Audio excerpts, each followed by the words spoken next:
Hello നമസ്കാരം, ഏവർക്കും പുതിരീടിയിലേക്ക്. അങ്ങനെ കാത്തിരിപ്പിനോടിൽ നുണക്കുഴി എന്ന ചിത്രത്തിൻ്റെ ആദ്യ ഷോ ഇപ്പോഴിതാ കേരളത്തിലെ വിവിധ തിയേറ്ററുകളിൽ ആരംഭിച്ച് ചിത്രത്തിൻ്റെ ആദ്യ ഷോ കഴിഞ്ഞ് ചിത്രത്തിൻ്റെ ആദ്യ പബ്ലിക് റെസ്പോൺസ് ഒക്കെ പുറത്തുവന്നുകൊണ്ടിരിക്കുകയാണ്.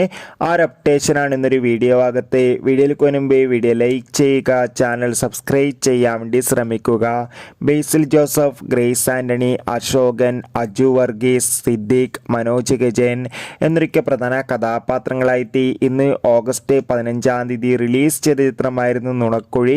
എല്ലാ സിനിമാ പ്രേമികളും ഒരേപോലെയായിരുന്നു ചിത്രത്തിൻ്റെ റിലീസിനായി കാത്തിരുന്നത്.